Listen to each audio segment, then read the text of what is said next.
cyari igihugu gito cyari gikoze ku nkengero z'inyanja, kikaba cyaritwaga Ramati. Uvuye ku ruhande rw'inyanja ugana imbere, hari hakikijwe n'uruhurirane rw'imisozi n'imirima ihinzemo ingano n'imyumbati bigeze igihe cy'isarurwa. Igihe cyari cy'impeshyi, abaturage batangiye gusarura izo ngano n'iyo myumbati.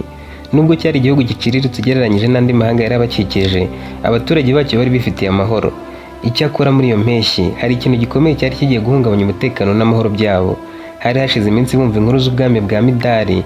Iryo rikaba ryari izina ry'igihugu ryitiranwaga n'umwami, kuko uwo mwami yari yarafashe icyo gihugu akagiha izina rye. Bwari buri kugenda bwigarurira ibice bitandukanye, bukica abantu, abandi bukabatwaraho iminyago. Ikibabaje ni uko bari batangiye kugenda bagana mu majyaruguru bayobowe n'umwami Midari. Midari yari umwami ukomeye cyane wageraga mu gihugu agiye kugitera, abakirimo bakamanika amaboko. Nta hantu ho gucikira babaga bafite, kuko igihugu cyari gutanga ubuhungiro, cyari kuba gishaka intambara. Iyo hari igihugu cyashakaga kubarwanya baje kugitera, bakoraga uko bashoboye bakazana ingabo nyinshi, bakica abo muri cyo bahereye ku mwana wari mu nda kugeza ku musaza, bakitwarira imitungo. Ariko iyo igihugu cyamanikaga amaboko, umwami yicaga abageze mu zabukuru akitwarira abakiri bato akabajyana mu bucakara. Ibihugu bimwe byemeraga kumuyoboka, hari ibyo yarekaga ntiyica abaturage, ariko agategeka umwami wacyo kumukorera, akamuha amaturo ya buri gihe kugira ngo atamutera akamurimbura, akica abagore abanje kubafata ku ngufu, akica n'abana n'abasaza, agatwara abasore gusa kandi bafite imbaraga. Ari mu gitondo cyo kuwa kane, abasirikari bari bamaze kwambuka inyanja, baje mu mato manini, bafite intwaro nyinshi cyane zitabarika. Abandi bari bagiye kuzenguruka hirya bari ku mafarashi no ku magare yakururwaga n'amafarashi, bafite intwaro zihambaye, ni ukuvuga amacumu yarakozwe mu byuma bikomeye aho kuba mu muringa. Bakikije Ramati, igihugu cyisanga hagati y'abasirikare amagana n'amagana, baba bari banyuze mu butaka ndetse n'abari banyuze mu nyanja. Umwami Ramati yari yaramenye ko muri iyo minsi bendaga guterwa, afata abasirikare be abarindisha ku mazi, kuko yibwiraga ko ariho bazaturuka. Yari yaravuze ko atari kumanika amaboko mu gihe bari kuba baje bashaka kwica abaturage be. Umwami yarategereje ko nibura intumwa za Midari zibanza kumugeraho, wenda bakagirana ibiganiro, akemera kubaha ubutunzi bagasubira inyuma batamukoreye ku baturage be, baba bashaka kurwana intambara ikarota. Ikibabaje ni uko Midari yabaga afite ingabo nyinshi zirimo abatasi, babaga bazi gutata bakamenya amakuru. Yarabizi ko uwo mwami ashobora kugorana, nawe azarwana atabanje gusaba ibiganiro. Ingabo zari zagiye guhagarara ku nyanja zabonye abasirikare barashe imyambi ya mbere, ubundi zirishora nazo zirarasa. Yego zagerageje kubarwanya, ariko ingabo za Midari zari zifite uburambe mu kurwana. Mu minota mike gusa ntawe Ramati wari usigaye. Banyuze no ku rusengero rwariho ku nkengero z'inyanja, bica abatambyi n'abakozi bo mu rusengero, ibintu ubusanzwe bitapfaga gukorwa. Abasirikare ba Midari bari bambaye imyenda y'amabara y'umuhondo n'umutuku, bafite inkota nini, imiheto y'ibyuma, kandi abari baciye ku butaka bo bari bafite ibindi nkabyo, ukongeraho n'amagare y'intambara atwarwa n'amafarashi. Bari bafite ibintu bimeze nk'amasuka yo gusenya inkuta n'amabuye manini bateraga ku nkuta z'umujyi ugahita usenyuka. Bose bawuhurijeho, umujyi barawusandaza, binjira barwana. Binjiye bavuza akamo k'intambara, bagenda batema abantu banyuragaho, n'abasirikare bari babitambitse bose, harimo abasore n'abagabo. Midari yari yararakajwe no kumva ko Ramati yagize igitekerezo cy'uko yashoboraga no guhangana nawe. Abagore bageragezaga kwihisha, nyamara abasirikare ba Midari bakabanyuzamo imyambi, aho bagezeho bakabanyuzamo inkota. Mu rugo rumwe rwo muri uwo mujyi hari hatuye umuryango w'umupfakazi witwaga Tiriza. Yari afite abana batatu, barimo umwe w'umusore wari ufite imyaka 20.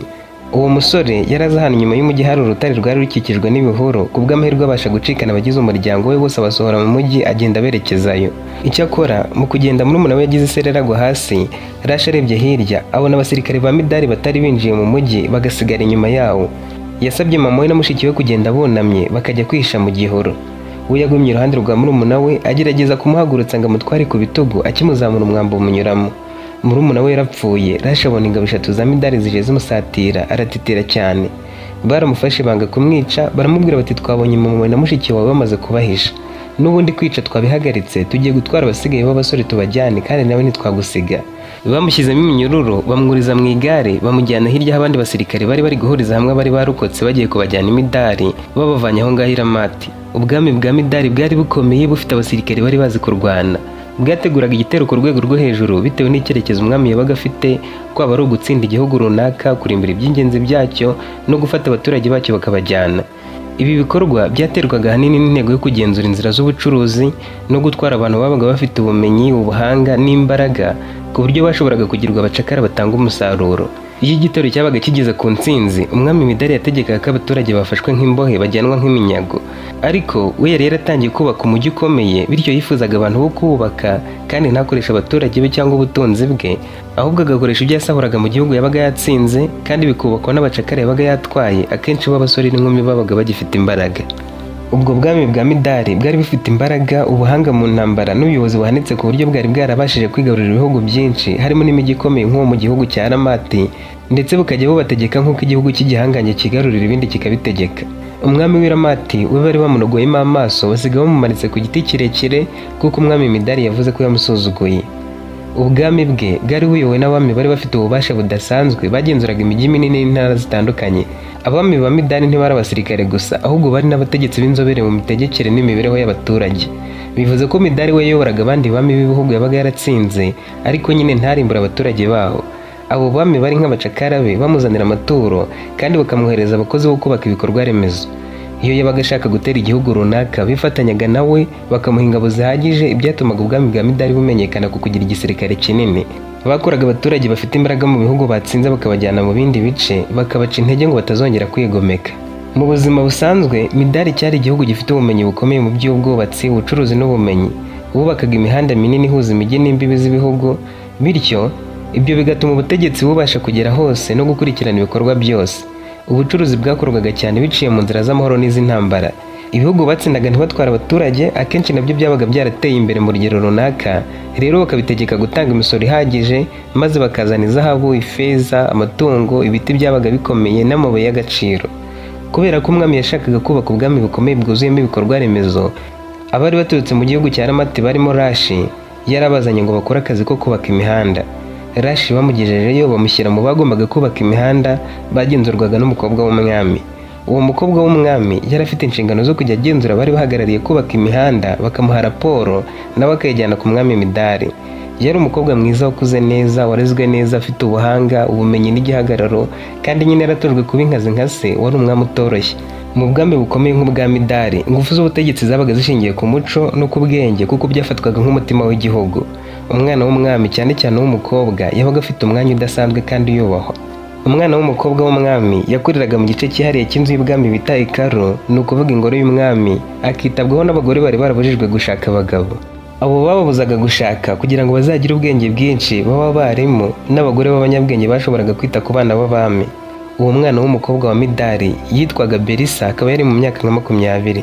Kuva mu bwana bwe nta gikorwa cyo hanze yari yemerewe kujyamo kuko yabaga ari mu myitozo, yigishwa ibintu by'ubwenge byari birimo ibijyanye n'imyemerere, ubugeni n'indimi. Yigishwaga amategeko y'ibwami, amateka y'inkiko n'icyo byari bivuze kuba umukobwa w'umwami no kuyobora igihugu. Umwami Midari nubwo yari afite abandi bana benshi, yita kuri buri mwana mu buryo bwihariye, yageraga kuri Berisa bikaba akarusho kuko yasaga nka nyina wari warishwe n'umwambi w'umwanzi. Yaramurebaga akamwibutsa mama we, bigatuma amukunda cyane. Byatumye ategeka ko akura ahabwa imyitozo ari gutuma yitwara nk'umunyacyubahiro, akagira ubwenge bwinshi kandi akita ku muco.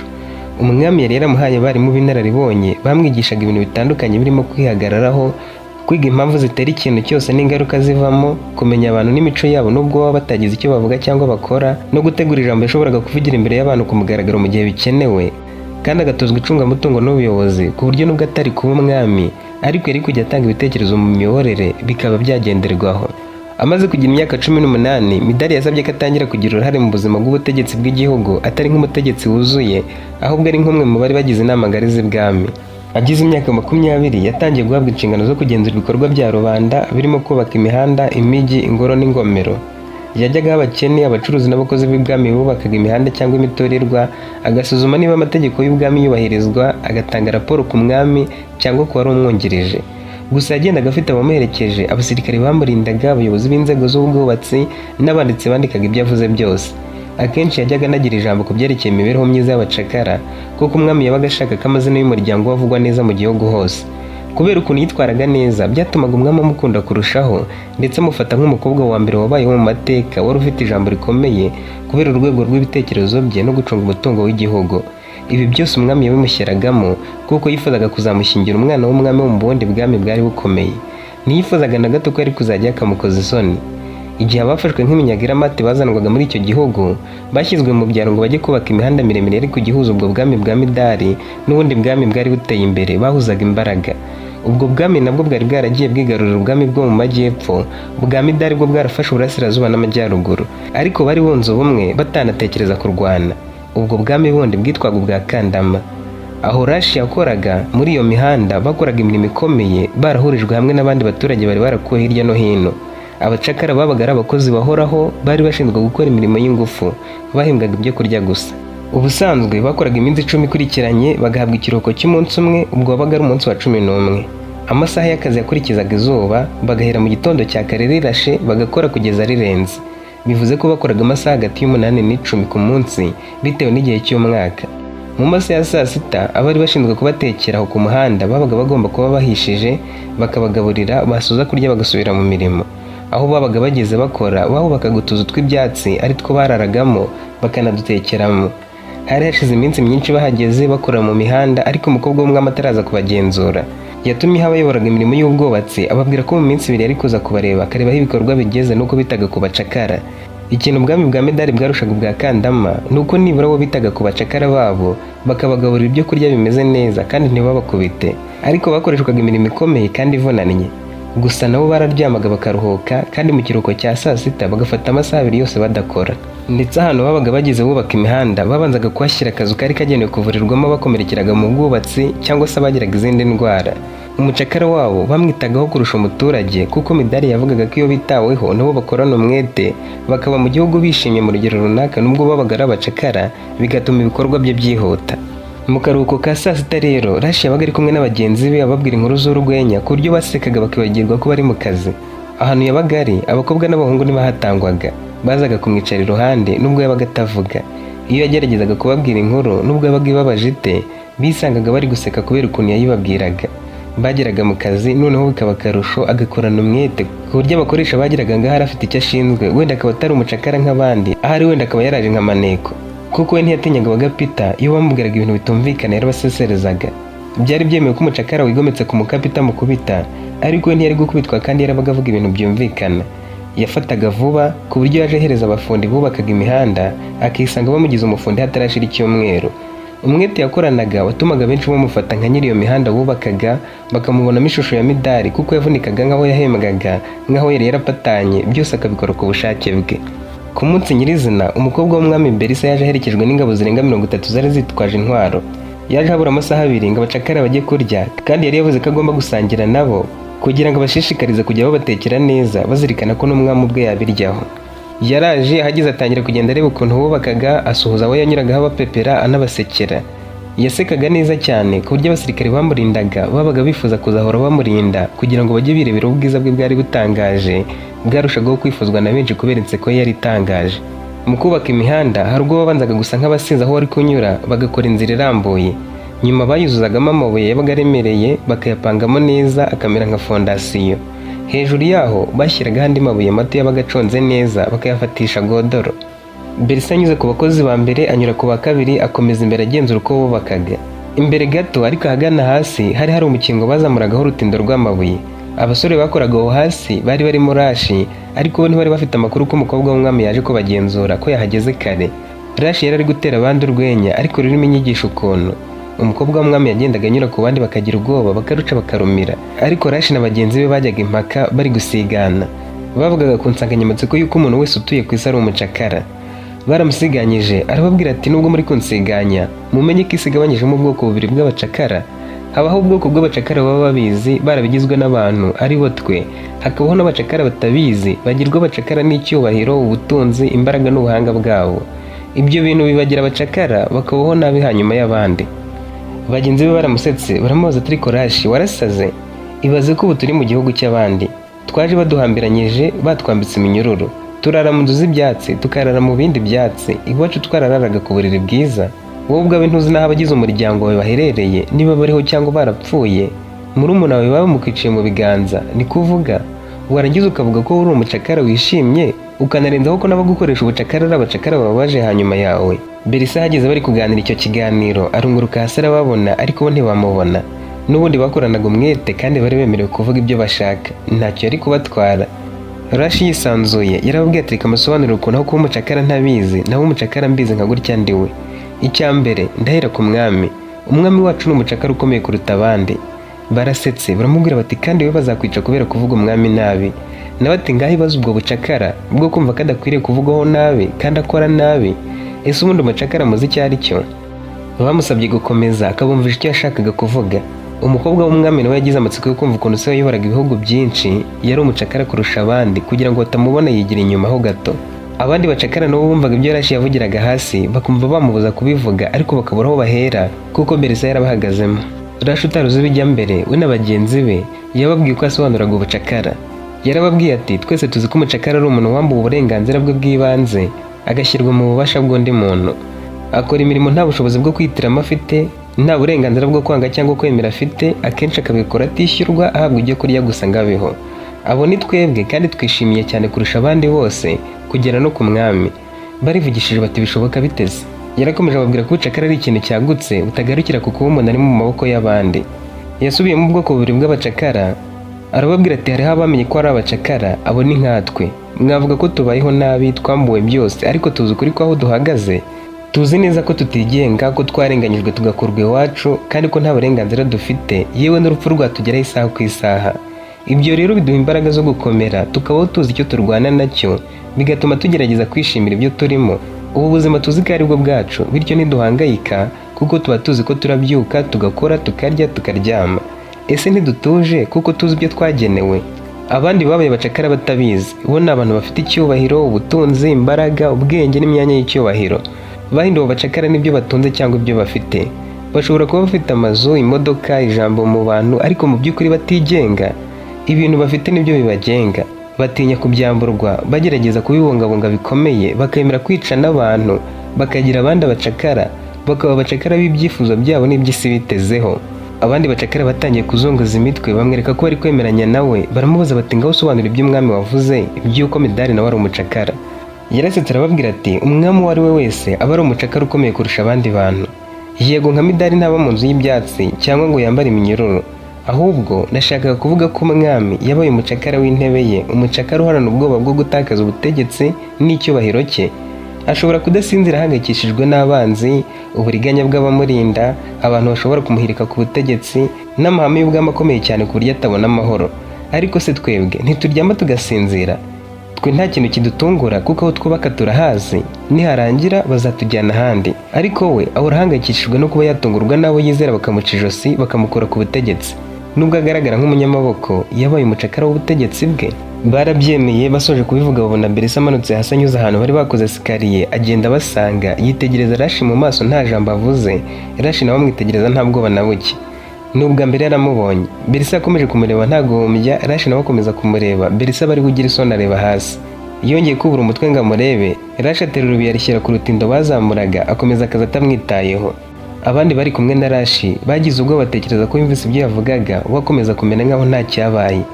Berisa nta muntu n'umwe yari yigeze avugisha uretse kubapepera gusa. Ariko yaramurebye aramuhamagara ati Rashi. Rashi yagize ubwoba aramubaza ati nyakubahwa, izina ryanjye mwarimenye mute? Berisa yaramubajije ati uri uwo mu buhe bwoko? Nawe ati nturukiramati. Berisa yarongera amureba, Rashi nawe arahindukira bahuza amaso. Berisa yongera kuzamuka hejuru atamuvugishije irindi jambo. Abandi bacakara basigaye bamwongorera bamubaza bati cyangwa yumvise ibyo twaganiraga? Rashi yihagazeho arababaza ati ubwo se yabyumva yadutwara iki kirenze kuba yatwica? Abandi bikomereje akazi nawe akomeza kubaganiriza. Mu by'ukuri bose baramwikundiraga kuko yabaga afite amagambo ari mu bwenge kandi akabakomeza, akabatera kumva bishimiye kuba bacakara. Umunsi wararangiye, mu masaha y'imugoroba umukobwa w'umwami asubira mu ngoro. Amagambo ya Rashi yaramukorogoshoye kuko nawe yitekerejeho ko kagasanga yarabayeho nk'umucakara w'ingoma, akora ikintu cyose ari uko umwami acyemeye. Yakomeje kubitekerezaho, noneho yiyemeza kuzasubira atanateguje abayobozi bari bahagarariye ibyo kubaka imihanda, akagenda agamije kumva ibyo Rashi ari kubaganiriza bagenzi be gusa. Yagiye afite intego yo kumwumva, akamushakishaho ikosa mu byo yavuze kugira ngo amuhanishe. Ariko ibyo nabyo yabitekerejeho yumva kuko harimo ubucakara bwo kuba imbata y'icyubahiro. Hashize iminsi 3 yagiye mu masaha ya saa sita abacakara bari kurya. Yageze ku bagapita bari bahagaze hirya abasaba ko bamuha umwambaro w'abacakara, dore ko abacakara bambaraga imyenda isa. Abanyuramo hagati agera hafi y'aho Rashi yari ari kuganiriza bagenzi be. Yasaga nk'uwaremesheje inama, abakobwa n'abasore bamukikije bari guseka byacitse. Bishimiraga gusangira nawe kuko yatumaga ibiryo birushaho kuryoha, bakisanga akaruhuko ka saa sita kabaguye gitumo. Nabwo yajyaga impaka na bagenzi be ariko babwira ko kuva isi yaremwa nta muntu wigeze abaho kuri ibyo ashaka. nabwo baramusiganyije abasaba guceceka ngo ababwire ingingo zimushyigikira. Bamuteze amatwi ari nako Berisa abegera. Yageze aho yabashaga kumwumva neza, yumva arashe ari kuvuga ati nta muntu wigeze akora ibintu ku bushake bwe kuva isi yaremwa, reka mbibasubiriremo. Abantu bose bakoreshwa n'ibintu byinshi bitandukanye. Bamwe bakoreshwa n'abandi bantu, urugero nkatwe, abandi bagakoreshwa na sosiyete bashaka kwerekana ko bashoboye, hakaba n'abakoreshwa n'amategeko baba basabwa kubahiriza ndetse n'imico baba bategetswe kugira iranga aho batuye, ariko ugasanga nta n'umwe upfa gukora ibyo yifuza koko. Akenshi dukora ibintu kubera ibyo tuba dusabwa n'isi, atari ukubera icyifuzo cyacu cy'ukuri. Hari abiga amashuri runaka kubera gushaka icyubahiro bakarara amajoro badasinziriye, atari uko babuze aho baba n'ibyo kurya cyangwa imyambaro, ahubwo bahangayikishijwe no kuzereka abandi ko bakomeye. Abandi bakora ibintu badashaka kuko ari itegeko mu muryango wabo. Narumvise ngo hari n'abategeko bo babana nabo ngo bubahirize amategeko. Mu yandi magambo, ntiwitwa umucakara gusa mu gihe wambaye ubwigenge ku buryo bugaragara. Iyo ubaye imbata y'ubwoba, y'icyubahiro, y'amateka, y'amarangamutima cyangwa y'ibintu ugenderaho, nawe uba wahindutse umucakara, kandi iyo utabizi uba wararenganye cyane kurusha ababizi. Yarakomeje ati tutabeshye, ninde wica umuntu akumva akoze ikintu cy'ubutwari uwo muntu atigeze amurwanya? No gushaka gukanga isi gusa, ariko nawe uzi ko gupfusha biryana. Ubu se ko bishe murumuna wanjye ndamutse nishe umwana w'umwami, uzi ko bafata icyunamo cy'iminsi 14? Kandi twese tuba turi abantu, yewe tuzanapfa, tubabara kimwe, ariko umwami ntiyatinya kwica umwana wundi. Ubwo se urumva ko akora ibyo ashaka? Aba ashaka kurwanira icyubahiro kikamugira umucakara. Mutekereze kuri aba basirikare baturinda. Hari abaza bakarara amajoro baturinda ngo tudatoroka. Ako gatutsi nabo baba bagakeneye kuko niko twese turemwe, ariko bakora ibyo badashaka mu by'ukuri. Ni abacakara bo wabatumye. Yarakomeje ati twebwe twibera mu muhanda tukarara mu nzu z'ibyatsi, tukaba twaratakaje byose, dushobora kugira ubwigenge mu bitekerezo, mu gutekereza kwacu, tukagira umutekano dukomora ku kuba tuzi ukuri. Abandi bo nubwo baba batunze byose, bahorana ubwoba, isoni, bakabaho ubuzima bwabo bwose barwanira ibintu bazapfa bagasiga. Ingoma ya Midari yica abantu benshi ngo yubake ibintu bitazasaza, kandi wasanga mu myaka 10 azaba yarapfuye. Wenda mwibwira ko abantu bazakomeza kumwibuka, ariko siko kuri. Azibagirana nkatwe twese, kandi n'abazamwibuka ntacyo we nk'umupfu bizamumarira. None ubwo ikiza ni ukuba afite igitutu cyo kugera kuri byinshi azasiga, akazapfa akibagirana, abazamwibuka nkatwe bakazamwibukira ko yatugize abacakara banje kwica abantu bacu. Mwe mushakira ibyishimo muri ubu bucakara, nimupfa muzibukwa n'abacakara bagenzi banyu, bavuge ko nibura mwari intwari zibasha kwishima mu bucakara, mu gihe ibigwari byo bifite isi mu biganza bibaho ko bidashaka ngo ni ukugira ngo bigumane ubutegetsi n'ubutunzi. Icyo Rashi yashakaga kwigisha bagenzi be niko ari ukwivumbura kuba bakoreshaga, ahubwo yifuzaga ko babaho bazi neza ko ubwisanzure nyakuri butangirira mu mutima. Yashakaga no kubabwira ko kuba umucakara utabizi aribwo bucakara bukabije kuruta kuba ubizi, kuko iyo utabizi nta n'inzira uba ufite yo kwibohora. Yasoje ababwira ati njye niboneye umusirikare yica umuntu yarangiza akarira, ubwo se murumva atari umucakara? Yambaye iminyururu ku mutima, ni umucakara kuko ahora akora ibyo adashaka, mu gihe twebwe batwambitse iminyururu ku maboko gusa batuzana. Nimwishakamo ibyishimo muzaba muciye iminyururu, kandi ntimuzaba muri abacakara nk'uko mubitekereza. Berisa yumvise ijambo ku rindi mu yo yavugaga, bituma yongera kwitekerezaho neza. Yasanze kuko ari umucakara kandi yarakeneye kwibohora. Yibutse ubuzima yakuriyemo, asanga nta kintu yigeze akora ku bushake bwe. Uwo mukobwa yagaragaraga nk'uwahiriwe n'ubuzima kuko yakuriye mu ngoro nini y'umwami, ahabwa icyubahiro mu gihugu, yambikwa imyambaro y'icyubahiro, agatekerwa, yabishaka akanatamikwa. Ariko burya nta kintu mu buzima bwe cyari icy'ukuri. Bamuhitiragamo ibyo agomba kurya, aho agomba kwicara, n'igihe cyo gusohoka. Nta n'imwe yatekerezaga icyo akunda cyangwa icyo yifuza gukora ngo agikore, ahubwo yabaga hategetswe gukora ibyemewe n'umukobwa w'umwami. Nk'igikomangomakazi, kuva akivuka yatozwaga imyitwarire y'ikirenga. Ntibashoboraga kumureka ngo avugane n'abandi bana bo hanze y'ingoro, ntiyashoboraga gukundana uko yishakiye, ntiyemererwaga kugaragaza amarangamutima y'ukuri, ahubwo aho kurira rimwe na rimwe yabaga agomba kumwenyura. Ntiyabagaho nk'umuntu, ahubwo ari nk'igikoresho cy'icyubahiro cy'ubwami bwa se. Ikindi, yakuze abizi ko azabana n'umuhungu w'ubwami bwa Kandama, atari yakabonye kugeza ubwo. Umwami yifuzaga ko imihanda ibanza kurangiza kubakwa mu gice cyabahuzaga kugira ngo babone gushyingira abana babo.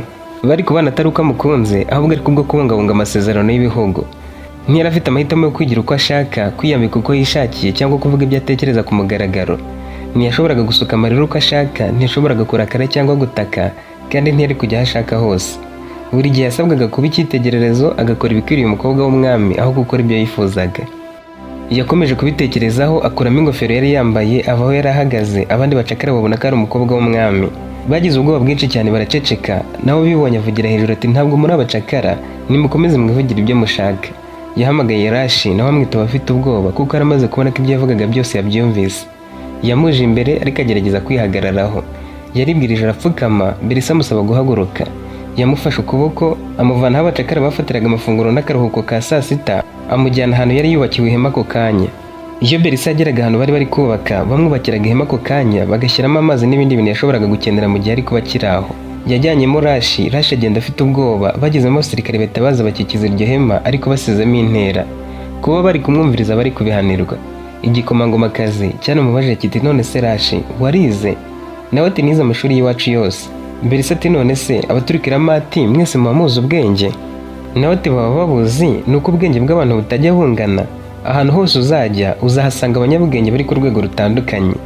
Berisa yamurebaga yicishije bugufi, aramubwira ati Rashi mbabarira nkubwire ibyanjye kuko numvise wowe wabasha kuntega amatwi. Rashi yari afite ubwoba azi ko agiye guhanwa bikomeye. Nubwo bwose yavugaga ko kugira ubwoba nabyo ari ubucakara, yibutse ko yasize umubyeyi we na mushiki we Ramati mu gihuru, aribwira ati baramutse banyishe baba bamemukiye kuko naba mpfuye ntazi niba barabashije kurokoka. Berisa aramubwiye ati ibyo wavuze byose ni ukuri, rwose ndi umucakara kukurusha. Rashi ati nyakubahwa ibyo uri kuvuga ni ibiki? Berisa ati no kuba nta muntu wamvuga mu izina ni ukubaho mu buzima butari ubwanjye. Nitwa Berisa abari kunyita. Rashi ati sinzi niba nabishobora, ariko mbwira ngo uteze amatwi. Umukobwa ati nakuze ntemerewe kwitwara uko nshaka, ndi umucakara. Na n'ubu ndi umucakara kuko njyaho umwami ashaka nubwo naba ntabishaka. Nzakomeza kuba umucakara kuko nzabana n'umugabo ntazi wo mu bwami bwa Kandama. Ni umuhungu w'umwami kandi numva ko afite ubugome buruta ubwa data n'ubwa se. Sinemerewe gukundana n'uwo nshaka. Ese si ndi umucakara? Rashi yaramubwiye ati kugira ngo umuntu akire indwara nuko aba asabwa kubanza kumenya ko arwaye. Iyo agiye kwa muganga babanza gusuzuma icyo arwaye. Iyo indwara imenyekanye bayishakira umuti. Ntabwo umuntu yatekereza kunywa imiti kandi atarwaye. Nanone iyo umuntu amenye ko arwaye ntabwo ahita anywa imiti, ahubwo abanza kumenya icyo arwaye icyo ari cyo akabona kuyinywa. Nawe wamaze kumenya ko urwaye ariko nturasobanukirwa neza uburyo urwayemo. Niba ubwo buryo busobanukiwe, menya ko wamaze gutera intambwe ikomeye. Usigaje kumenya umuti kandi nta wundi wabigufasha mutari wowe ubwawe.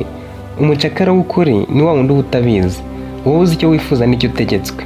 Kurinda ingoma bitakurimo ni ukwemera kuba umucakara, keretse wenda iyo biba bikuva ku mutima kandi ubikunze ndetse ariyo mahitamo yawe. Ariko kurinda umutima wawe byo ni ukubaho mu bwigenge, kandi abarwanira ubwigenge bakoresha imbaraga zirenze zisanzwe kuko baba bazi icyo barwanira. Berisa yaramubwiye ati nifuza umuntu nkawe ukumba hafi akajya anganiriza. Mbabarira ninjya nza hano ujye mu mwanya tuvugane kuko nzakugiraho byinshi. Rashi yarirekuye aramubwira ati nari nzi ko ugiye gusaba ingabo zawe zikanyica kubw'amagambo navugaga, none uri kunsaba ko tujya tuvugana? Bintegeke kuko niwemere gusaba umucakara ikintu icyo ari cyo cyose. Berisa ati wowe utuma abacakara bakora bishimye, ntabwo ukwiriye guhanwa kuko ubereka ko ari bo babayeho neza kurusha umwami. Udahari bajya bitotomba, ariko wowe utuma bakunda umurimo bahawe, bumva ko bari gukora ubucakara bazi aho kugendera mu kigare nk'umwami ubayoboye. Kandi mwebwe ibiganza byanyu n'ibyuzuye amaraso nk'iby'ababagize abacakara. Niba koko amaraso agaruka bayamennye, ahazaza hacu nk'ubwami bwa Midari haba ari habi. Inkota iradutegereje kuko uwicisha inkota bivuga ko birangira nawe yicishijwe inkota. Inkota iradutegereje kuko uwicisha inkota abandi birangira nawe yicishijwe. Yakuyemo agakoma yari yambaye aramubwira ati mera ukambare ugafate nk'urwibutso rw'uko mbere inshuti tuzajya tuganira. Yamusabye gusohoka agasubira muri bagenzi be. Berisa nawe yasohotse mu ihema yurira igare, abasirikare bamusubiza ibwami. Akigera mu rugo yabwiye se Midari kaza ahora ajya kugenzura ibikorwa by'ubwubatsi bw'imihanda, amubeshya ko yari yabikunze. Umwami nawe amwemerera kuzajya ajyaho igihe cyose ashaka. Yakomeje kujya haza agahamagara Rashi bakaganira. Uko bakomezaga kuganira byatumaga abasirikare bibaza ikiganiro baba bagirana mu ihema. Mu kiruhuko cya saa sita umwe muri bo yemeza kwitangira abandi akamwumviriza. Kwari ukwitanga kuko Berisa yamufata ari kumwicisha, ntabwo byari byemewe rwose kumwumviriza. Uwo musirikare yabirenze ajya kubatega amatwi, yumva Rashi ari kumubaza ati ariko se Berisa kunkunda kwabona bitazateza ibibazo? Berisa ati bizabiteza nta kabuza kuko umwami abimenye yandakarira. Yasezeranyije Kandama kuzanshyingira umuhungu we, ariko wavuze ko tudakwiriye kuba abacakara b'ubwoba. None se bitwaye iki ndamutse nizituye ku kaziriko data yashyizemo nkareka guhitirwamo umukunzi? Ntabwo nkunda. Rashi ati kugukunda byarikoze, uretse kuba uri mwiza ufite n'umutima wa kimuntu. Ndagukunda cyane, ni nayo mpamvu utangiye kuntera ubwoba kuko umwami amenye ko ngukunda yanyica nawe akakumerera nabi, kandi sinifuza kumererwa nabi kubera njye. Berisa aramubwira ati data ni umugome kandi yica abantu benshi atari uko bakoze icyaha. Namwe abacakara mwese abishaka yabica. Aramutse abonye ko ibyo kubaka umuhanda umuhuza na Kandama birangiye, ashobora kwicamo bamwe muri mwe kugira ngo agabanye n'ibibagendaho, ni ukuvuga ibiribwa. Niko yagiye abikora mu myaka yashize, yarambirwa bakoraga amasuku ibwami akabica kazana abandi. Nawe rero ashobora kukwica nkabo. ahubwo reka nkubaze, aho gupfa urwanirira ubwigenge no gupfa gutyo gusa wahitamo iki? Rashi niwe wakundaga kuvuga yuko kurwanirira ubwigenge ari ikintu cyiza. Yabitekerejeho aramuhobera amusoma ku kiganza ntiyagira icyo amubwira. Belisa amusabye gusubira mu kazi kuko nawe yaragiye gutaha. Uwo musirikare yahise asubira inyuma ariko yumvise ikiganiro cyabo cyose. Belisa na Rashi bari baratangiye gukundana. Ibyo byari kizira mu mateka y'ubwami bwa Midari. Uwo musirikare yararakaye yibaza ukuntu umukobwa mwiza nka Belisa yaba yarakunze umucakara, agira ibwami ariyo nkuru ashaka kumushyikiriza. Atanabanje kubiganiriza abandi basirikare ngo babijyeho inama, yagiye kureba umwami amubwira ibyo umukobwa we yaganiraga n'umucakara. Midari yahise ahaguruka ku ntebe afite umujinya, afata inkota ye ndende yegera umusirikare. Ako kanya adatindiganyije amuca umutwe, ahamagara abagaragu be ngo baze bakure umwanda mu nzu. Yavuze arakaye cyane asakuza ati ntabwo nigeze nsuzugurwa bigeze aha, aho umusirikare atinyuka akavuga ibintu bidashoboka ku mwana wanjye. Umukobwa wanjye yakuze atozwa kunyumvira, ntabwo yatinyuka kunsuzugura bene ako kageni. Uzamubera umugabo aramuzi, ntaho yahera nsuzugura rwose. Ni ugushaka guharabika umukobwa wanjye gusa, umukobwa nkunda nka mama wambyaye. Uyu musirikare yamubeshyeraga ngo nkunde muzamure mu cyubahiro. No kuba nakumva umuntu yarose ko umukobwa wanjye yakunze umucakara, namwica nta muntu ngishije inama. Iyo nkuru y'uko umwami yishe umusirikare washatse guharabika umukobwa we yakwirakwiye mu ngoro hose no mu bandi basirikare benshi, kuko ayo magambo yavuze bamwe mu basirikare n'abagaragu bumva. Byageze no kuri Belisa wari uzi ukuri, ubwoba buramwica. Mu by'ukuri amakuru yakwirakwiraga avuga ko umukobwa w'umwami yaharabitswe, bakamubeshyera ko akundana n'umucakara.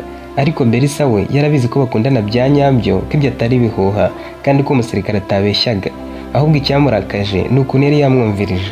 Belisa niwe wari warabigizemo uruhare ngo bakundane, agasaba Rashi ko baganira kenshi, akamuterekera amaso. Rashi yageraho nawe agatangira kumwiyumvamo, bakagira ubwo batangira kuvugana ku by'urukundo. Barakundanaga bikomeye kandi nta wari ufite igitekerezo cyo kwikura mu nde. Yaratekereje asanga uko byagenda kose umwami azabimenya, kandi ko nabimenya azamwica akica na Rashi. Yatekereje guhagarika urwo rukundo ariko yumva atabishobora. Rashi yari afite uburyo ki yamuganirizaga, umukobwa agaseka akishima akanezerwa agataha bikimurimo. Nta muntu n'umwe wari warigeze amushimisha nka Rashi, kandi nanone ntiyari yarigeze agira amahirwe yo gukundana n'uwo ari we wese uretse uwo Rashi gusa. Yakuze amubwira ko azashyingiranwa n'umuhungu wa Kandama, nta wundi rero yari gukunda. Uwo Rashi yaramukunze amwihitiyemo kandi amukunda urukundo rukomeye cyane. Yashoboraga kumuhobera akamara umwanya, akamubwira ko amukunda, akumva ari byo byishimo biruta ibindi yagize mu buzima bwe. Yakomeje kubitekerezaho. Ku munsi ukurikiye asubira kureba abacakara, by'umwihariko umukunzi we. Yamusabye ko amusanga mu ihema, aramubwira ati Rashi, ndagukunda kandi niteguye no kukwitangira. Ese wowe wabikora? Rashi ati Belisa, nabikora mu gihe cyose ndaba nzi ko ibyo ndi bukore biri bugushimisha. Belisa yamubwiye ibya wa musirikare wari waciye umutwe azira kuvuga gusa ko bakundana. Aramubwira ati wowe mwami amenye ko dukundana bya nyabyo, yakumanika imbere ya rubanda, nareba nabi nanjye akamanika, kandi yatumanika turi bazima tugapfira ku giti. Ariko mu mategeko yacu ntibyemewe ko umwami atanga igihano ku mwana uri mu nda. Rashi ati ibyo uvuga ntubizi. None se ko baje iwacu bakica abagore batwite, abo bana bo mu nda babazizaga iki? Nawe ati mwebwe mwaratewe, biriya byari intambara, kandi mu ntambara ntabwo batoranya uwo kwica, ariko mu gihugu habaho amategeko. Nyumva neza, ntabwo byemewe kwica umugore utwite. Rashi ati none zo ushaka kuvuga iki? Belisa yitonze yaramubwiye tugiye kuntera inda uyu munsi, wowe ndagucikisha nonaha. Nazanye imyenda uri bugende wambaye. Abo basirikare ndamusabye kutegera ihema, kuko uwo ndibufate ndahita mwicisha. Wowe nitumara kuryamana urambara imyenda usohoke hano muri aka gahema unyure mu ruhande rw'ibumoso. Ndabizi neza ko nta musirikare uri bukubone, biragufasha gucika hano kuko uraba utambaye nk'umucakara. Ndagusabye uhungire mu gihugu cy'iwanyu, nzi neza ko hari abantu bahagarutse bakahatura, kuko data yahashyize umwami wo kumuhagararira akahakwirakwiza abaturage be. Mu mujyi wahoze ari uwa Ramati aho mwari mutuye, urabizi ko hari urusengero ku nkombe z'inyanja. Ndaguha amafaranga azagufasha kuhaba mu gihe uzaba utegereje ko nkugeraho. Urusengero rusengeramo ayo makuru ndayafite, nawe uzagerageze kurusengeramo buri munsi kugira ngo nzahagusange. Uzahindura amazina wite Beri kugira ngo atazagira abantu bashakisha Rashi bakamenya ko ari wowe. Kandi ibyo ngibyo bizagufasha kuko abantu ntabwo bazongera kukwita Rashi ngo babe banamenya aho uherereye. Nanjye nimbona uburyo nzagusangayo, ariko urabizi ko bitoroshye. Data azatinya kunyica ntwite, kandi nimba ntwite bizakoraho icyifuzo cye cyo kumushyingira, kuko umuhungu wa Kandama ntazemera kubana n'umukobwa utakiri isugi, noneho utwite inda itariye. Belisa yahise amusoma ku munwa, batangira gusomana bombi. Rashi yemera gukora ibyo bari bemeranyije, aryamana nawe. Bakimara kuryamana yambaye imyambaro Belisa yaramuzaniye, hanyuma aca mu ruhande rw'ibumoso arasohoka. Belisa nawe yanyuze mu ruhande rw'iburyo, ahita ahamagara abasirikare bose ngo baze, nabo baza bihuta baramwegera, ntibaba bakibonye ko Rashi yacitse. Rashi yanyuze mu bacakara bagenzi be yunamye agenda abasezera, babona ko acitse ariko ntibagira icyo bavuga. Naha dusoreje igice cya mbere cy'iyi nkuru y'umukobwa w'umwami wakunze umucakara. Duhurire mu gice cya kabiri. Niba turi kumwe siga komenti yawe.